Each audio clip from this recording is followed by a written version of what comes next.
everyone, this is Jennifer Stay with Coloring Pages Bliss, and this is part 7 of my Sharpie Coloring Secrets, and this is my final part of this series, and I'm really excited to get started, so let's get going.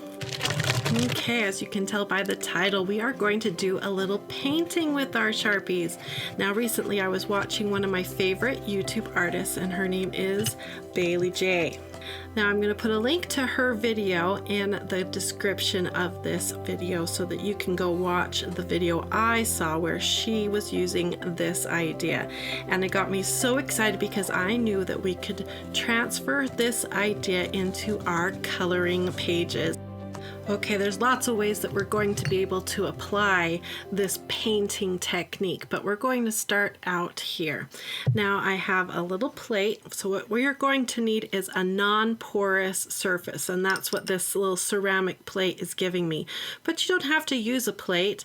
You can use a ceramic tile, you can use a piece of plastic or glass, something that is non-porous and that you don't care too much if it's going to get stained. Now I haven't had anything get stained yet, but who knows? So don't use Mom's Best China or something for this part of the project. Now I also have a couple little containers here that I can hold some rubbing alcohol. Now this is just some ordinary rubbing alcohol that I picked up at the store. You can pick it up at the dollar store or at your pharmacy, anywhere you're at. It doesn't need to be expensive. It doesn't have to be the 91% rubbing alcohol. It can be the 70%. It doesn't really matter. So don't be too concerned. Use whatever you have on hand. So I'm just using a tiny little bit in each of these containers. So I have some rubbing alcohol ready to go, and I also have a paintbrush. Now this is a very inexpensive paintbrush that I'm using. It's a number 4 Craft Smart that I picked up at Michael's on a coupon, and I picked a very small bristled paintbrush. This has a rounded edge on the bristles so that I have a lot of control over ink as I'm applying it. What we're going to do here is I want to add some shading to give this some more depth, because right now the color is pretty flat, and so I'm going to use a deeper purple. This is the purple I used right here to color in that petal. So I want to use maybe this darker purple here to add some shading. So on my non-porous surface, I'm going to take the ink and lay some down just like that. And then I'm going to dip my brush, which still has a little blue in it from the last time. It's so funny that it stays in there so good. And I just dip it in and get a tiny bit on there and then wipe the excess off on the edge of the cup, because it doesn't take a lot to reactivate that ink. Look at it go. Now what happens is it becomes a liquid ink again, and it's pretty much like painting watercolor. And it looks just like it, and it acts a lot like it here on the page. And what is neat about it is that it dries a lot faster than a watercolor would. And so it's not going to damage our paper like watercolor would. And we should be able to use it in our coloring books in places that we wouldn't be able to use standard watercolor, which is really exciting. Isn't that cool? Now I'm feeling like that's not quite dark enough, so how about we try maybe a dark blue now and see if we can get a darker shade in there. Touch in there, get a tiny bit of alcohol to help activate that ink, and it turns into paint. And you can just relax and play with it. And it's so easy to do. It's so easy on my hand. I have chronic pain, and so this is going to be a way I can do some color application without causing extra pain to my hands. So fun.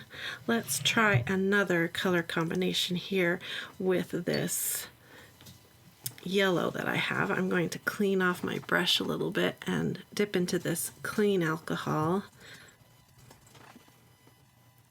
And this time I've got a orange here. This is an ultra fine point, so I can still use that. I'll just have to scribble a little bit more here on my plate.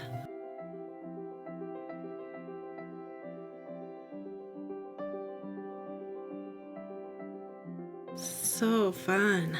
You don't have to lay down a base layer. You can just go straight onto the white. And this one's got quite a lot of alcohol that was on the brush already. So it's spreading a lot farther. And then grab some more ink.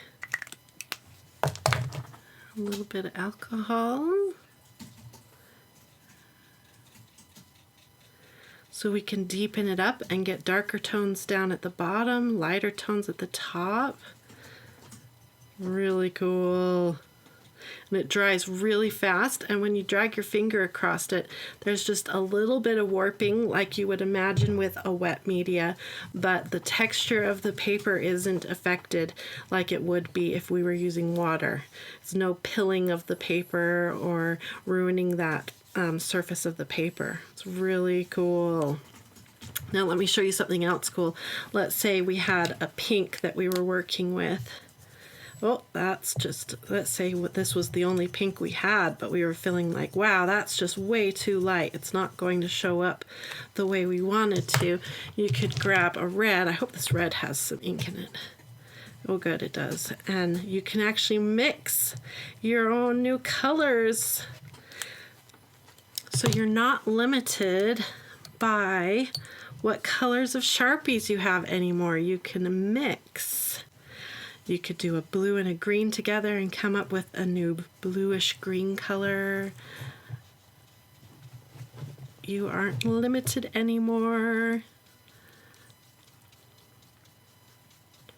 This will make the Sharpies that you do have go a lot farther because it doesn't take very much ink, and we are covering an entire petal on this flower. Now, something else we discovered during my live event where we were first demonstrating this was we used a black Sharpie. We were being brave and trying something I wouldn't ordinarily try, which is black. And we discovered something really pretty, that it turned into a really pretty gray. Let me show you.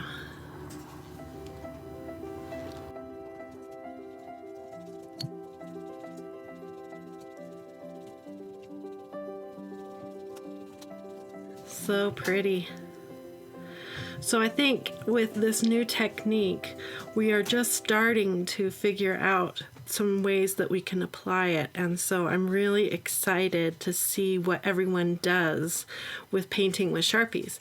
I also wanted to mention how easily the non-porous surface cleans up. All I do is with my tissue and a little bit of the rubbing alcohol, your surface will come clean without any trouble. There, see? So I'd love to have you come and visit me at my Facebook page and share with me what you discover as you start painting with your Sharpies, as you start mixing colors and using it in different ways. Please share with me what you learn and the art and the coloring that you do.